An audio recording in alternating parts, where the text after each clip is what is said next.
Because believe me, this is the dance.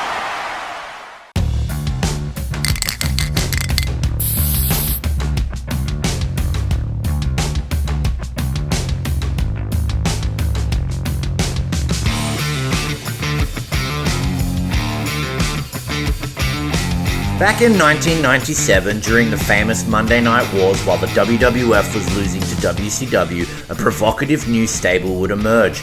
This lewd, crude, rude, and highly controversial group, coined D-Generation X by writer Vince Russo, would help usher in the new Attitude Era of professional wrestling. In this list, we look at the moments that pushed the envelope of sports entertainment, redefined wrestling, and in some cases, almost got the WWF thrown off air. So if you're not down with this list, we got 2 words for ya. Suck it! And with that said, let's break it down. Number 8. Holy shit! On the June 26, 2006 episode of Monday Night Raw, shortly after D-Generation X had reunited, seeing Shawn Michaels save Triple H from the Spirit Squad, we are treated to Triple H and Shawn Michaels doing hilarious impersonations of Vince and Shane McMahon. First, Triple H would hit the ring, taking shots of Vince's failed XFL, his love of cocks, that's of the chicken variety of course, and his love of great men like Dick Cheney and Dick Clark. In fact, all the dicks that Vince loved. The Heartbreak Kid would then hit the ring, sending up Shane O'Mac shadowboxing and dancing, making fun of Vince and Shane's relationship before Triple H starts making references to Vince's amazing dancing during his stand-back performance from the 37th Annual Slammy Awards in 1987. Of course, Vince wouldn't stand back and let that happen, pun intended, and him and Shane would come out and bring with them the Spirit Squad, only for DX to tell them that they're full of crap and give them a manure bath, dousing the group in raw sewage, and of course finishing the segment by telling them all to suck it!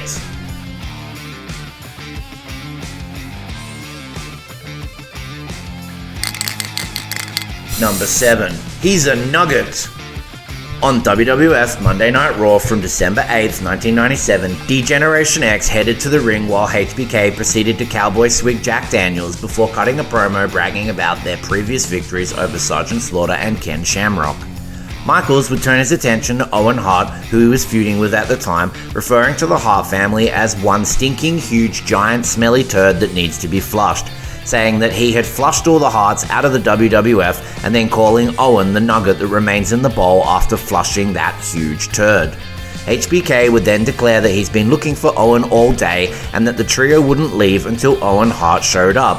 Chyna, Triple H, and HBK proceed to play cards, ultimately seeing Shawn Michaels strip down to his underwear whilst waiting for Owen to arrive.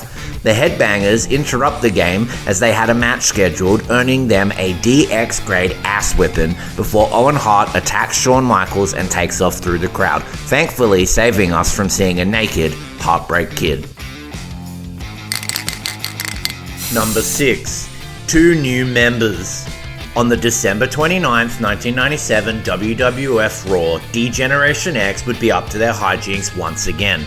Triple H had dislocated his knee at a house show the night before and stood on crutches in the ring to let us know that he would not be defending his European Championship against Owen Hart. Triple H then says that Shawn is at home sick and The Undertaker will have to wait until their casket match at the 1998 Royal Rumbles to get his hands on the Heartbreak Kid. Seeing The Undertaker's music hit and Druid's wheel a casket to ringside. Naturally, it's another one of DX's pranks and Shawn would pop out revealing the casket to be covered in DX graffiti. HBK would then tell the fans that DX would like to bring in the new year with style and he would like to introduce the 2 newest members of D-Generation X, grabbing the camera and then saying they're right here, pulling it over to show off Chyna's boob job.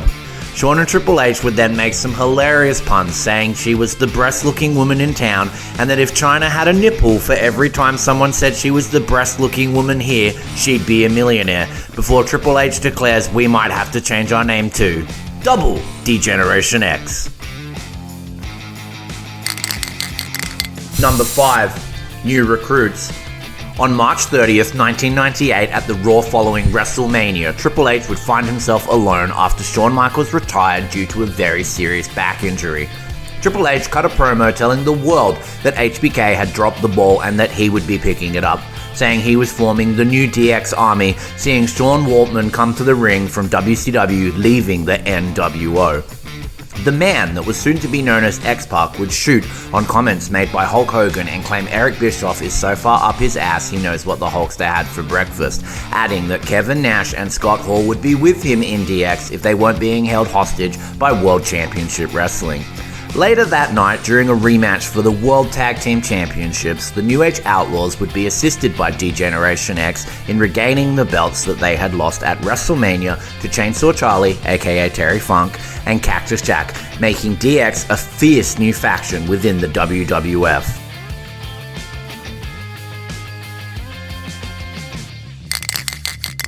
Number 4. You couldn't do that today. In today's modern world, D-Generation X would probably get cancelled for this promo, and it's safe to say that the WWE agrees because they've totally erased it from the July 6, 1998 episode of WWF Raw that's available today. So with that in mind, we'd like to remind you, if you're not down with crude, politically incorrect humour, we've got 2 words for you. Fictional characters. Back when DX was feuding with the Nation of Domination, we would see the DX Army come to the ring impersonating and making fun of the Nation.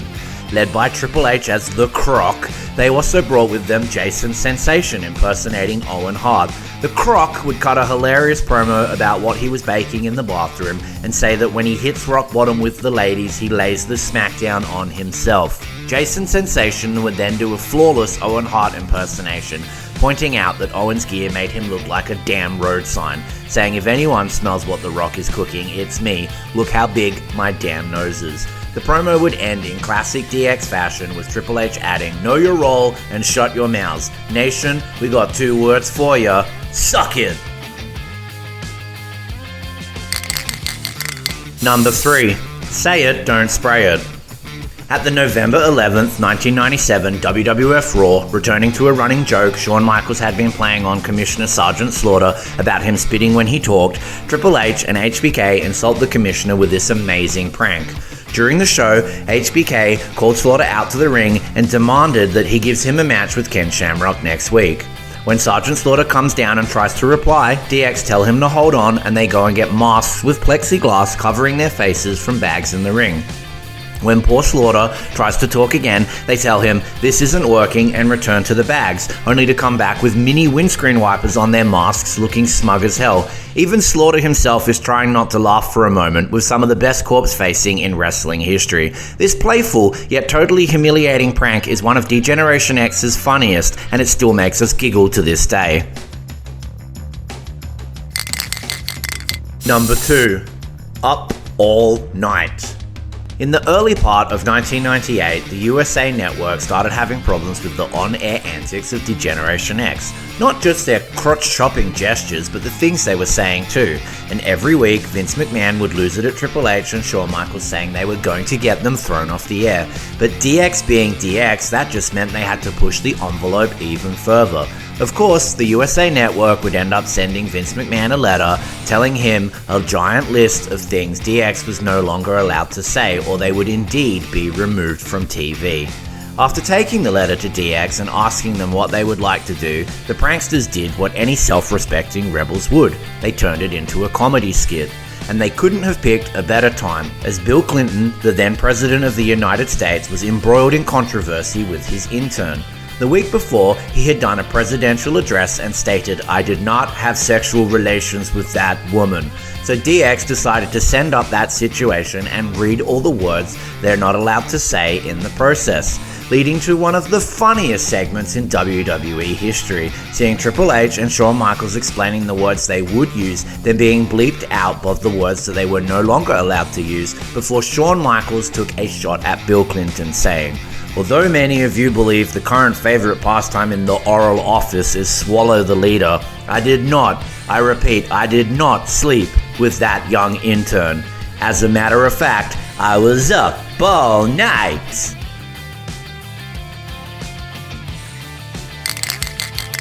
Number 1. Firing the first shot. On April 27th, 1998, Rora's War would be live from Norfolk at the same time as WCW was also in town. Legend has it that World Championship Wrestling had started running the same towns as the World Wrestling Federation during this time to try and hurt their business. In this genius segment, D-Generation X arrived on WCW's doorstep firing the first shot. Dressed in army fatigues and driving a jeep equipped with a mini cannon, the mission, disrupt WCW and show them the WWF wasn't going to back down one bit. What followed is easily one of the most memorable moments in professional wrestling history, seeing WCW's own fans cheering for the DX Invaders and declaring WCW sucks. After hyping up the fans, DX would try to enter the front door of the building and even ask for spare tickets to the show, ultimately heading around to the back and trying to drive into the arena in this now iconic moment, seeing WCW closing the door preventing them from getting in. To fans at the time, this seemed like WCW giving in and admitting defeat, and it made both the WWF and DX seem untouchable. Reflecting back on it many years later, Eric Bischoff, the head of WCW, would say that he regrets being in the ring for a segment at the time and not knowing what was happening until after the fact, saying he would have let them in because it would have been an incredible moment that could have earned WCW major ratings. Kevin Nash would also claim years later that he and Scott Hall had tried to get the roller door open to let them in too, as they thought it could have been really cool to interact with them. And what a crazy moment that could have been and almost was. Did you like this list? What do you think was the moment D-Generation X pushed the envelope the most? Let us know in the comments, and of course, from all of us here at Wrestle Savage, if you're not down with that, we've got 2 words for you. Woo yeah!